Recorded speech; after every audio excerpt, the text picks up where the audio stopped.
तो इसलिए आनंद पूर्वक भगवान का नाम जप करो, बिल्कुल चिंता मत करो। बाबा, क्या नाम जप से हो जाएगा? पूरा, ये हम अपने जीवन का अनुभव बताते हैं, स्वयं स्वाद लेके कह रहे और विश्वास के साथ कह रहे कि यदि आप राधा राधा जपते हो तो इसी जन्म में भगवत प्राप्ति हो जाएगी, इसी जन्म में। जैसे किसी से कहा जाए कि तुम सत्य बोलो, मंदिर में चढ़ के बोलो, तो हम मंदिर में नहीं, हम वृंदावन में बैठे हैं। करोड़ों मंदिर इसकी समानता नहीं कर सकते, भगवान का परम धाम है। अगर राधा राधा नाम चल रहा है तो इसी जन्म में भगवत प्राप्ति हो जाएगी। हमारी आखिरी श्वास यदि राधा, तो मुझे श्री जी की प्राप्ति, भगवान की प्राप्ति हो जाएगी, इसमें कोई संशय नहीं। और किसी साधनों की कोई आवश्यकता नहीं, आप केवल अंदर ही अंदर चलाइए और लिखिए। देखो, हम जो कह रहे हैं उसको समझो। बहुत अधिक नाम जपने की हमें चेष्टा नहीं करनी, कम संख्या हो लेकिन मन लगा करके हो।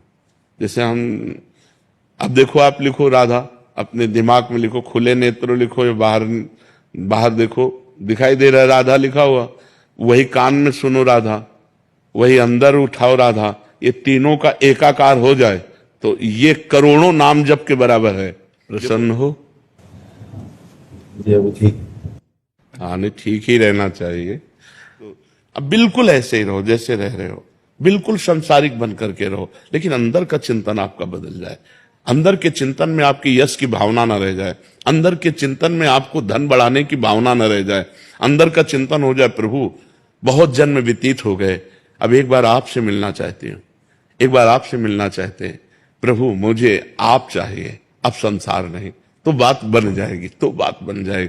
तो इसलिए राधा राधा चल रहा है, नेत्रों से हम उसे देख रहे हैं, कानों से उसे सुन रहे हैं। आप देखना कि अगर मन भगेगा तो आप लिख नहीं पाओगे राधा नाम, अगर लिख रहे हो तो मन भगेगा नहीं। तो चाहे 10 बार लिखो, 100 बार लिखो, लेकिन एक अभ्यास बनाओ ऐसा कि कुछ समय शांति से स्नान आदि करके बैठ गए और राधा राधा लिख रहे हैं, उसी का चिंतन कर रहे हैं। इसे अपना जीवन बना लो, फिर आप परिणाम में खुद देख लेना। कोई घाटे का सौदा तो है नहीं, ठीक है?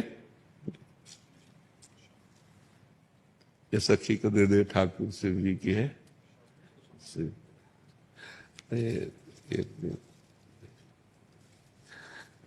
खूब आनंदित रहो, नाम जप करते रहो, प्रसन्न।